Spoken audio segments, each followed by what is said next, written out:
आईने हिंदी के एक नए एपिसोड में आपका स्वागत है। इस वीडियो में हम पहले बात करने वाले हैं जेट इंजन के बारे में और ये अपडेट है रोल्स रॉयस से। हमने कल के वीडियो में आपसे कहा था कि जैसे ही रशिया को ये मंजूरी मिली है कि वो निगोशिएशन में पार्टिसिपेट कर सकता है एम का इंजन को लेकर के, तो हमने आपसे वीडियो में कहा था कि इस डिसीजन के बाद जो बड़ी प्रतिक्रिया है वो इंजन मैन्युफैक्चरर्स के तरफ से आने वाली है। क्योंकि जैसे ही कंपनियां अपने आप को इनसिक्योर महसूस करती हैं, उसके तुरंत बाद वो कोई नया प्रस्ताव भारत के समक्ष रख देती हैं।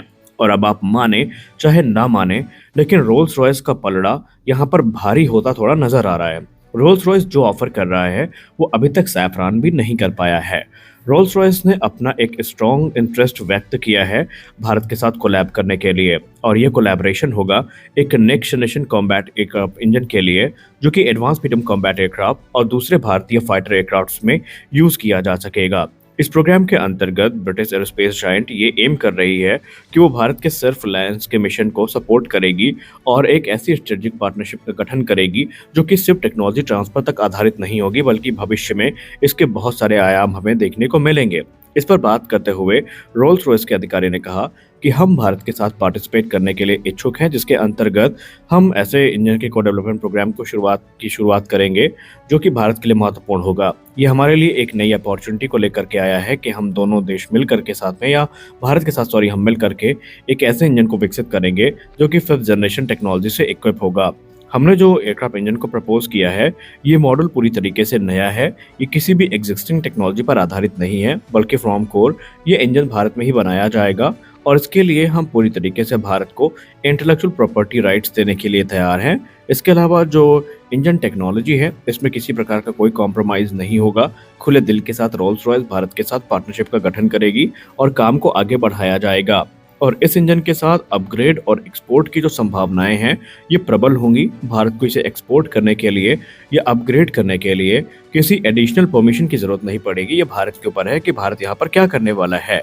ये जो टेक्नोलॉजी का ट्रांसफर होने वाला है, इस पे नो हाउ और नो वाई दोनों चीज़ों को इंक्लूड किया गया है, ताकि हम फ्यूचर डेवलपमेंट प्रोग्राम को सपोर्ट कर सकें और फैसिलिटेट कर सकें। उन्होंने कहा कि ये सिर्फ सिंपल ट्रांसफर टेक्नोलॉजी नहीं होने वाली है, ये इससे भी आगे है, जहाँ पर हम भारत के साथ मिल करके पूरी की पूरी जो टेक्नोलॉजी है उसको साथ में विकसित करेंगे, और भारत को भी जो ज़रूरत हमारी मदद पड़ेगी उसको हम करने के लिए तैयार हैं। और यहाँ पर उन्होंने ये क्लियर कर दिया है कि भारत की तरफ से अभी तक जो रिस्पॉन्स आया है वो उनके अनुमान के अनुकूल ही आया है, और भारत खुद इस समय ऐसे पार्टनर की तलाश में है जिसके साथ मिलकर के वो लॉन्ग टर्म कोलैबोरेशन को फॉर्म कर सकें और जो अपनी फ्लीट है उसको सस्टेन कर सके। देखिए, advance medium combat aircraft defence research and development organisation के द्वारा आगे बढ़ाया जा रहा है और एचएएल के द्वारा आगे बढ़ाया जा रहा है, और इसकी सही टाइमलाइन इसी बात पर निर्धारित होती है कि हमारे पास जेट इंजन की उपलब्धता कैसी है। निसंदेह एडवांस मीडियम कॉम्बैट एयरक्राफ्ट में हमें एडवांस एवियोनिक्स, सुपीरियर एरोडायनामिक्स और state of the art weaponry देखने को मिलती है, लेकिन इंजन का जो सबसे महत्वपूर्ण पार्ट है जिसकी सहायता से वो उड़ान भरता है एयरक्राफ्ट, वो है जेट इंजन। और अगर जेट इंजन की टाइमलाइन ही निर्धारित ना हुई, जेट इंजन की क्लासिफिकेशन ही कंफर्म ना हुई, तो फिर एमका सिर्फ पेपर तक ही सीमित रहने वाला है, या फिर हमारे पास ऑप्शन होंगे कि फिर हम जनरल इलेक्ट्रिक के साथ ही जो F414 इंजन है उससे पावर करके एमका को उड़ाएं, जो कि ऐसा होने नहीं वाला, क्योंकि एमका मार्क 2 में सबसे इंपॉर्टेंट चीज़ जो है वो जेट इंजन ही है, जो कि पूरी टाइमलाइन को यहाँ पर कह सकते हैं निर्धारित करने वाली है। रोल्स रॉयस ने कहा कि अगर हमें इसके लिए सेलेक्ट किया जाता है तो हम इस चीज़ के लिए इंश्योर करने वाले हैं कि न सिर्फ क्रिटिकल टेक्नोलॉजीज ऑफर करी जाएंगी, बल्कि पूरा का पूरा जो इंफ्रास्ट्रक्चर है उसको विकसित करने में रोल्स रॉयस भारत की मदद करेगा, और जितना एक्सपोर्ट में भी सपोर्ट हो सकेगा रोल्स रॉयस की तरफ से वो किया जाएगा। अगर ये कोलैबोरेशन कंटिन्यू होता है तो इसका फायदा सीधे तौर पर भारत को मिलेगा। अब एक बार फिर से आपको बता दें कि रोल्स रॉयस के इस ऑफर को इतना महत्व क्यों दिया जा रहा है। उसके पीछे का एक सीधा कारण ये है कि अगर हम जनरल इलेक्ट्रिक की बात करते हैं पहले, तो जनरल इलेक्ट्रिक अपने F414 पर आधारित जो इनहैंस परफॉर्मेंस इंजन है वो ऑफर कर रहा है, जहां पर इंटेलेक्चुअल प्रॉपर्टी राइट्स पूरी तरीके से भारत को नहीं मिलेंगी, वो अमेरिका के पास ही होगा।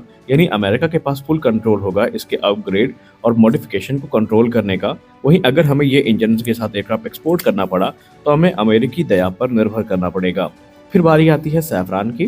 सैफरान को एक लंबे समय तक टॉप कंटेंडर माना जा रहा था, अभी भी है, लेकिन इसमें कुछ नई रिपोर्ट्स हैं जो अगर सच है, और ये फ्रेंच मीडिया से ही आई हैं, तो ये भारत के लिए थोड़ी दिक्कत पैदा कर सकती है। अभी तक जो रिपोर्ट सामने आ रही थी उसमें क्लेम किया गया था कि फुल ट्रांसफर ऑफ टेक्नोलॉजी और एक्सपोर्ट राइट भारत को मिलेंगे और इंटेलेक्चुअल प्रॉपर्टी राइट्स भी भारत के पास होंगे।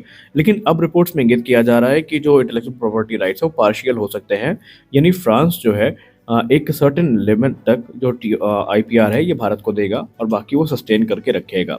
वही अगर हम रोल्स रॉयस की बात करें तो आपने रिपोर्ट में सुन ही लिया है कि कंप्लीट टीओटी भारत को मिलने वाली है।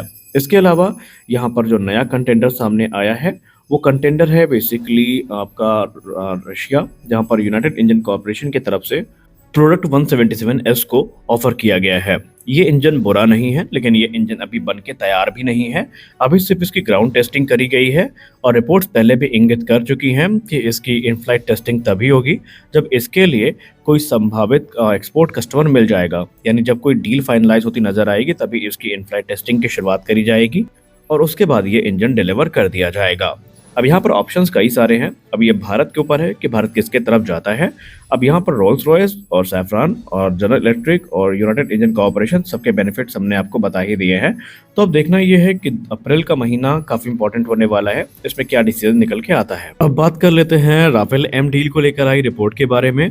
मीडिया रिपोर्ट्स के हवाले से बात करें तो राफेल एम डील में एक बड़ा मोड़ आया है, जहां पर भारत और फ्रांस के बीच में जो प्राइस निगोशिएशन है ये पूरे हो चुके हैं और अप्रैल में जैसे ही फ्रांस के डिफेंस मिनिस्टर का भारत दौरा होता है तो उनके उसी दौरे के दौरान जो एयरक्राफ्ट डील है ये फिलहाल फाइनलाइज कर ली जाएगी। जी हाँ, मीडिया के हवाले से कंफर्म हो चुका है कि भारत तकरीबन 26 की संख्या में जो राफेल एम फाइटर है इसको $7.6 बिलियन की लागत में खरीदने वाला है।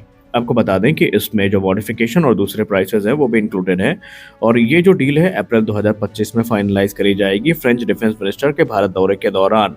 और राफेल एम जेट बेसिकली जो MiG-29K और KUB फाइटर्स हैं उनको सप्लीमेंट करेंगे और ये भारतीय नौसेना के नए एयरक्राफ्ट कैरियर जो कि स्वदेशी विमान वाहक पोत भी है INS विक्रांत, उससे ऑपरेट किए जाएंगे।